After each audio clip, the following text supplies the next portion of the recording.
the dark at night I sometimes. will call the Animal Service Committee meeting to order for Tuesday, June 18th, 2024. Christie, take a roll call. Cahill, Here. Desart, here, Echo, Garcia, Here. Krajewski, Here, Rutledge. Here. we have a quorum. Move on. Anybody sign up for public comment? No public comment. Would you like to make any public comment? Chairman's report. We're going to be moving into our budget season. So of course, Animal Services will also be working on our budget for next year, which is going to be a little different because we're going to be in the new building. So as we move forward here in the next few months, we'll be working with developing the budget to go into the new building. Laura's starting to work on that already, and probably get together today with her, and then the committee will get together to discuss it. But going to the new building, much larger, a lot more things that we can do for the community. We'll probably be looking at what the needs are going to be. One of the biggest needs, even right now, which will probably even be greater when we get to the new building, is going to be, having another vet to help with the vetting over there. We do so much medical work. Dr. Hannick, works 4 days a week. She's off a day, but also some other days if she's on vacation or sick. We also have the vet tech. If the vet tech's sick, then we bring people in from the back. Laura's got some stuff she's looked at. I think was it South Suburban that has a low-cost vetting service to the public. So we're looking at kind of a model maybe moving forward where we have a vet that can be the substitute vet. In addition to, we always hire like a contract vet to do the feral fixers every Thursday in our van. So we're already having another vet there. Having a backup, I think, will help, and it should pay for itself, depending when we look at the numbers, with some of the models some of the other places use to provide some vetting services also, in addition to being the backup vet. That I think is our biggest need. And then we have also the room that's going to be there, right? The Multi-purpose room. Multi-purpose room, but some of the ideas Laura's had is, potentially allowing others to use that room, rent it out. Whether it's other rescues, corporate events. I talked to DuPage, said they could do their annual holiday party in December there. Nice. Just for the fact, they've moved it around. Some of you that have gone the last several years, we've, been Morton Arboretum, hotel downtown, Naperville, Calamos's place. So it would also be a good thing to show off the new building. It's over in October, but so there's a number of things we're going to look at. So it's going to, again, what the staffing needs going to be. So we'll be talking about that over the next, couple of months in our meetings. Move on to minutes, approval of our minutes from Tuesday, May 21st. Second. Any questions, comments, additions? All in favor, say aye. Aye. Opposed, motion carries. If I get a motion for our grants, FIR 00924. Second. Any questions, comments? All in favor, say aye. Aye. Any opposed? Motion carries. Move on to our administrative update. And we had another speaker again here last week talking at public comment. Every time we've had one of those, Laura and staff, myself also in a couple of cases, have followed up and brought those people in, tried to help educate them, because pretty much 90% of the stuff they reiterate out there is not true. So Laura's going to address the comments there, but also the one issue that she brought up the first time was not allowing their rescues because of the behavioral treatments that they use. We don't allow them to do that. So Laura will speak on that in addition to some of the other questions. So I thought I'd give you guys just a population update. We're around 225 animals right now. It is common that during these warmer months, we see our population start to increase. I think what's really been concerning is that we're getting so many requests from outside DuPage County. Everybody is full. Everybody is experiencing longer lengths of stay. We're talking about doing some adoption promotions, maybe a special weekend event. We're also working with the Chicagoland Humane Coalition to plan a weekend mega adoption event where we're bringing together all of our Chicagoland area shelters and rescues. That will be September 28th and 29th. Though they're planning it at the Lake County Fairgrounds, which is a little bit further away, but we're hoping to get some transport of animals up there. So that as we're going into that move into phase 2 of our construction project, we can really try to clear the shelters of as many animals as possible to make that move smoother for us. Go ahead, Don. Yeah, before we move on, I want to touch on this. So when too many outside areas call us and ask us to take animals, I know in the past we have, Yeah. but because of our construction, are you saying no now? Yeah, we're encouraging people to look at other options. We have a list of shelters categorized by county, by location, and Right. we're providing those resources. We're counseling them on self-rehoming strategies. We're usually we try to understand, where did you get your animal from? I'm always shocked how many people don't know which rescue or shelter they adopted from. And we say, we help them trace it through the chip, and they go, oh, well, yeah, I can just call Anderson and South Elgin back and tell them I need to return my cat there. Or so we're always trying to figure out what the best strategy is. Or sometimes we're talking to people about, like, you've got a behavior issue that's not safe, right? We get people that call us and say, you know, my animal bit my child, or it's a public safety issue, and no shelter is going to be able to rehome that animal, especially given the population that we're seeing nationwide. There's no magical sanctuary that's easy to access quickly, and people usually need a solution now. So sometimes we're having humane euthanasia conversations. So my question is, are we saying no more often now because Yeah, of the or- building structure? Yeah, I mean, I will say that when somebody's finding themselves in a crisis situation and we fear for possibly the safety of that animal, we're making some concessions to get them in sooner. We have a woman who is experiencing domestic violence. She had nowhere to go with her cats. We've had them for almost 2 months now. Those cats are taking up cage space. We couldn't continue holding and waiting for her to figure out her living situation. So we are in regular contact with her, and we explain we're getting full. We've put them up for adoption, but if you find housing and you find yourself in a better position, please come get your cats, right? Yeah. So we're trying to work with people who are experiencing these challenges in their lives.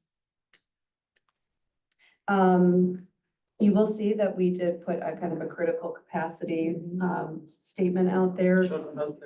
Yeah, just letting people know too that we're hoping to find some fosters. Really, what we're seeing though is we're finding foster homes, and then these animals are sitting in foster homes. They're not going anywhere. So especially what we call our unicorn fosters that have no other pets. So when we have dogs that don't get along with other dogs, they're sitting there for a while. So even, we'll take fosters, but even better, we really need adopters so that we can start trying to move some of those dogs out of foster and put new dogs into their homes.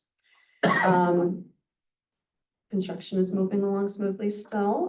We're still I think, looking at that early October move into the first, to the first phase, that addition, and then they'll start renovating our existing building. So to address the public comment. So there were 3 things that I know that our concerned resident brought up that I wanted to address, which I'm happy she did, because it's an opportunity to also share with you guys some of the things that we do above and beyond. So one of her concerns was that we transferred 2 French bulldogs, a highly desirable breed, before the stray hold was up. What I think a lot of residents don't understand is there are some of our police departments that complete their stray hold at their own kennel facilities. So sometimes animals will come to us from our municipal partners already emancipated from their stray hold period. And that was the case with these 2 French bulldogs. They had already been held the full 7 business days. We had a rescue partner ready to pull them the same day they came in. We could have just turned them right around. I didn't feel comfortable with that because I also knew this was a police department that doesn't do the best job of communicating to the public when they are holding animals. And I thought, if there's any chance, especially with a highly desirable breed like this, that somebody's looking for their animals, I want to make sure I put that out publicly through social media. So we actually held them an additional 3 days just to make sure nobody was looking. And then we transferred them to that rescue. One of her other complaints was that we don't share who we transfer to. We do share who we transfer to, especially if that rescue has given us permission to do so. Sometimes those rescues already have placement lined up though, right? They know they've got a Frenchie person waiting in the wings, taking them to foster. One of those dogs actually needed very serious surgery to correct a breathing issue it was having. So with her complaint regarding the Frenchies, we actually went above and beyond to make sure that somebody had an opportunity to reclaim those animals, and then one of them needed medical care, so we got it moved out immediately.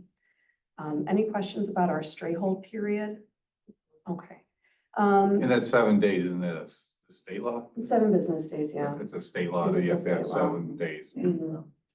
So her other concern was that we refused to adopt out two dogs at the same time to the same person that don't know each other. So that's absolutely correct. We have a policy that unless animals come into us already bonded, or if we've identified they get along great, sometimes we find love matches within the shelter between animals. A great example is we have two pit bulls named Brooke and Cash. They did not come in together, but they love playing together. We just sent them to foster together. So we have some exceptions if they don't come in bonded. But if we have two animals that don't know each other, best practice is take one home. Allow that animal sufficient time to decompress, get acclimated to its new environment, learn who its new people are. And then after that has been successful, if you want to introduce another pet, we'd be happy to help you with that. We actually recommend this for people who are taking new pets and introducing them to their resident pets. I'm sure all of you have maybe been there when you brought a new animal I'm in stress home. right now. We've got drama in my house because Drama. my daughter has agreed to watch her friend's cat for a week. Yeah. And my cat does not like her cat. Right. There is drama in my There's home. drama, right? And we want these adoptions to be successful. We already know these animals have gone through a significant amount of stress. Why would we put them in a position where they're experiencing more stress because now they've added another animal to the mix, right? So she was absolutely correct on that statement. That was the 10%, right, that you were probably talking about. So then talking about what animals have been through in stress, one of the other concerns that she brought up is that we will not work with rescues that use shock collars and prong collars. So we know that the shelter is a very stressful environment, right? We know our goal is to make sure, and we do, every single one of our staff members, including people who work in the office, not even doing animal care, are fear-free certified. Fear-free certification teaches strategies to reduce fear, anxiety, and stress in animals with the goal of improving their emotional, mental well-being, right? Why would we not want to do that? We don't use prong and shock collars, but we do know that animals are coming in, especially dogs, with behaviors that can be challenging, right? We're seeing a lot of people are not putting the energy and time into training dogs. So by the time we get them, they're leash biting, they're pulling, they've got some mouthy behaviors. There are tools out there to work with these animals to try to correct them. So we use flat martingale collars, which apply gentle pressure distributed around the neck if they're pulling. We use freedom harnesses that correct the body position of that dog if they're pulling too much. We use chain leashes if the dog is biting the leash too much. It allows that dog to make the choice of, oh, that was not pleasant, I'm not going to do that again. And we reinforce the behaviors we want to see through treats, positive reinforcement, reward-based training. Prong collars, shock collars, they cause pain, they cause distress. Training with pain has actually shown that it can cause an increase in undesirable behaviors. So why wouldn't we want that same thing from our rescue partners, right? When we've got science and research that shows that this is a better training method. The American Veterinary Behavioral Association actually put out a statement, which I printed a couple copies for you guys in 2021, that advises against some of these adverse training techniques. And I will also share that not all rescues are created equal, right? Like we have a lot of people in the community that have very good intentions with trying to save animals, but they're not all using best practices, and not even just when it comes to training techniques. We've recently seen an increase in the number of rescues who are transporting animals up here and then surrendering them as found pets to us, not being honest. We've seen rescues that are putting animals in foster homes and When we say providing. bring them up, a lot of them go down to Georgia, Missouri, and they try to, because there's a bunch of mills down there, they try to rescue them, bring them up here, and then they try to, home them up here. But when there's problems with them, they can have a hard time homing them, then they just turn them over to us. They turn them over to us. So we've got two dogs up for adoption, right? Cabo and Nerf. They were brought to us by a foster parent for another rescue because that rescue was not providing that foster parent the support that she needed, and she had only offered to foster short term. They had no other house to move these dogs into. So as a last resort, she brought them to us. right? So what I will say is we welcome any conversation with a rescue partner that wants to work with us and understand our position on some of these best practices. There have been some very rare occasions we've worked with rescues who we knew a dog could maybe handle a prong collar if that was necessary, but that we knew that this particular rescue really used it as an absolute last resort with very minimal force. So there have been a handful of times when we knew that life-saving maybe could work and it was a rescue that we trusted. But Dr. Hannock, our staff, and frankly, all of our volunteers prefer force-free, fear-free training methods. And Dr. Hannock has personally cleaned the wounds, deep puncture wounds from prong collars that have gone into the necks of dogs, singed fur and burn marks on dogs that come in as strays and they already still have these shock things attached to them. So when we know that these animals have come in with a significant amount of trauma, we hope that our rescue partners would see that there's other options to doing that. So in front of you, I printed a couple copies of the position statement. She mentioned Caesar Milan. Rather than look at a TV personality, we turn to medical professionals such as Dr. Ballantyne. She's a veterinary behaviorist certified. Is that the one from North Carolina? Is Dr. Ballantyne originally from North Carolina? I'm not sure. Yeah, I don't know where she's originally from. Is that the one that presented when you were down at the Humane Society? No. Yeah, she even mentioned the AKC. Now, the AKC, for better or for worse, what they do is they try to set breed standards, they register breeds. They do make training recommendations, and I printed a snippet from their website where they actually encourage, I don't know where it traveled to. Oh, yeah. They also encourage the focus of positive reinforcement. So, so once again, we love working with new rescues. I think the challenge that we're seeing right now is everybody's full. And, we respect that there are some rescues and shelters who believe in transport, from down south. That's maybe what their mission is. That's why they formed their organizations. We welcome any new partner that wants to start pulling from us. And I'm personally making phone calls to some of our local shelters. Just had a conversation with Hinsdale Humane Society when we did a vaccine clinic with them this past weekend, saying, hey, we're going to be in a really tough position as we approach this October move. Is there any chance maybe instead of pulling from Chicago, you could, pull a couple animals from us? So we're always trying to build those relationships. How many rescues are they talking about that use these, prong collar? I mean, She didn't name any rescues that we've turned down. I'd be happy to understand that more. And when we get a rescue that fills out our questionnaire, we have a question on there says like, what kind of training methods to use, or can you list some trainers you use?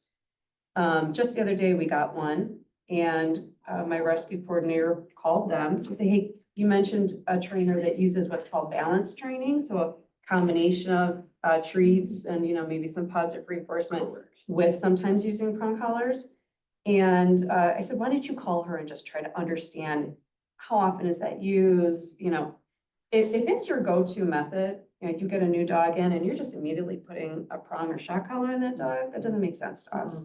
And sometimes we learn that they put down a balanced trainer, but really they don't use it all that often. So we're flexible in having conversations with people. so where are the public commenters? I wish I getting knew. this So that from? woman that made public comment, I don't have any contact information. If she's watching Animal Services Committee this morning, I'd be happy to meet with her. Dr. Hannock, Chair Krajewski here. We have met with members of the public before. I have a very open door policy. I've even offered to do tours, like behind the scenes tours. And you So would think that somebody before they came and made public comment would give your office a call and say, hey, I've heard this, what's going on? And then you can correct the misinterpretation right away. Yeah. So if you're watching, give her a call.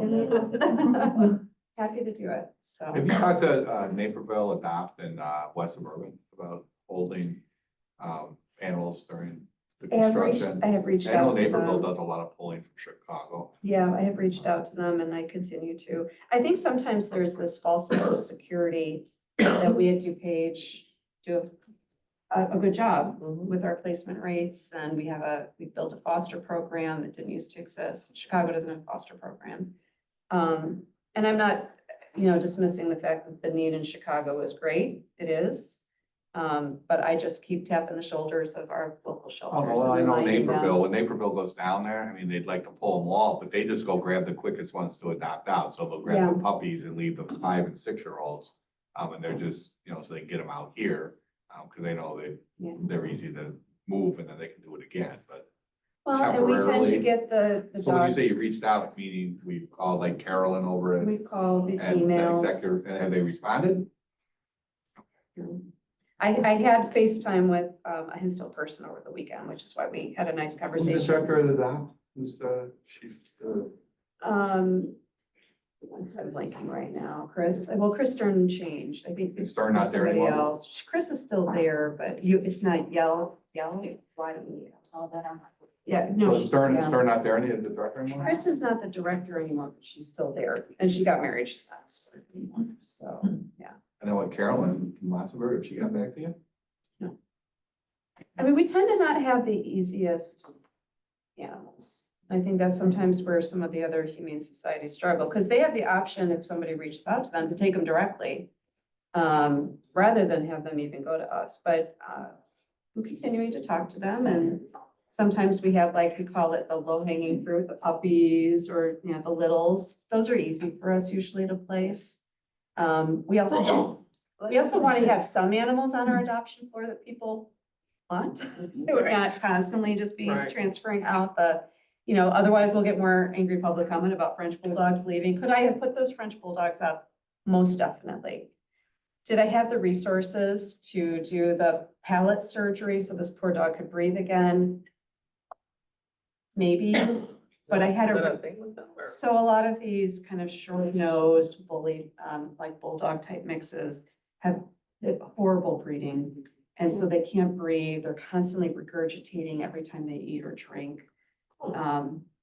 It's heartbreaking. And this dog needed surgery. His was bad enough, it needed surgery to correct it. And we had a rescue willing to do it right away, So no, we didn't put them up for adoption. We keep our adoption fees low to encourage people to adopt from us. We're flexible in terms of we have very open adoption policies. Just, one other thing you mentioned, trying to adopt these animals out. Now that the summer's coming, we're gonna have our van out at a number of these, festivals, et cetera. Are we bringing adoptable animals to these events? We typically do. Dogs have a harder time sometimes in the heat and with the crowds. So a lot of times our go-to are kittens, guinea pigs, rabbits. On occasion, we'll bring dogs out, but yeah, we bring animals out as well. Are we doing promotions with that? I mean, some of the events are just kind of education, but. Oh, no, we're always sharing that. We have a QR code, we have flyers on how to adopt. We But we're usually, bringing the animals out. I mean, literally, we could have, okay. yeah. It's not. Go ahead. Right, when it's hot like this, it's hard. At least in the van, we have the air conditioning. They can go on the side and the panels roll up, so they got the cage. Yeah. Yeah, exactly. Go ahead. What is open adoption policy? So open adoptions are It this, means you could bring the it's this, animal back? it's this concept that you put the least number of barriers to adoption. There are some shelters and rescues like, we need to do a home check. Mm. You must have a fenced in yard. There may be selective about, well, this application looks better than this application. We don't do home checks. The only vet check that we're doing is to make sure you've got a current rabies vaccination, because let's face it, that's our job also, right? To enforce rabies vaccine compliance. Well, and if you don't have a fenced know. in backyard, that would preclude people, maybe the elderly or people who live in apartments or condos to Yeah. get a pet. So I was denied adopting from a rescue. I didn't have a fenced yard at the time. So instead I adopted from DuPage. Mhm. I did eventually get a fence because I realized just how easy that was. Mhm. But open adoption policies are more conversational with people. They're removing some of the biases that we might have.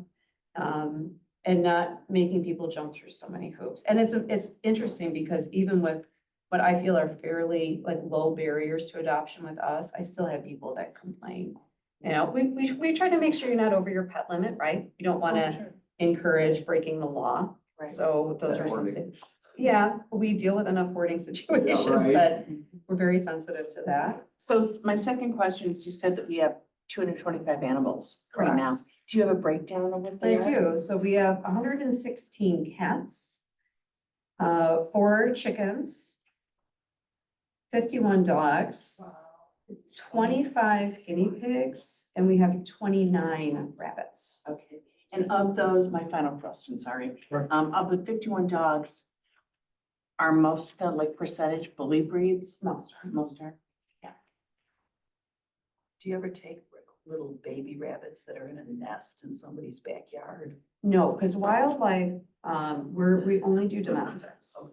If we're, Because I have them in my I don't- yard. yeah, They're all surrounded because I won't let my black lab I near it. love that, thank you. Mine fenced too. Yes. So far, so good. You know, just give them a little space to grow up and leave the Yeah. nest, and then that's what I'm you can trying let to your dog do. out in the backyard. We, haven't let her out but for a some week. people don't know, and in fact, last week, a woman came with a little box of baby rabbits, and we just advised her to put them back in the nest, make sure your dogs, put something over it where mom can still get in and take care of them.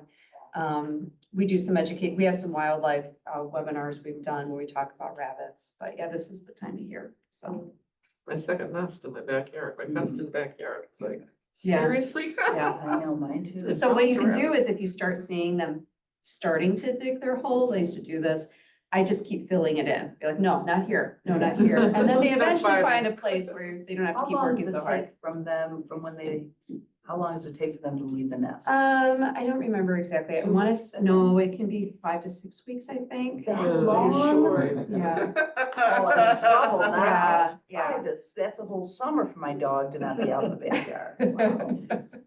You can probably go out there and And just watch. any old business, I saw Yeah. Lisa on there. Lisa, do you have any questions? Trying to teach the black lab, she just goes I crazy. saw her on the screen. I thought maybe she- So, any old business? Anybody, any new I business? do have new business. Sheila. Sadly, I had to euthanize my dog a couple weeks ago. Oh, He sorry. was 15, had cancer. It was the right thing to do at the time. It's the third time I've had a vet come to the house to do that because I think it's just so much easier. But I cannot say enough wonderful things about A Gentle Goodbye. Oh, Dr. Sam, Okay. from the first phone call through the whole process, we sat in the front yard. I said she had a beautiful grass side manner. She listened to stories about Otis. She told us everything that was gonna happen. She wrote a eulogy for Otis. And then, gosh, 2 weeks later, I got a sympathy card in the mail.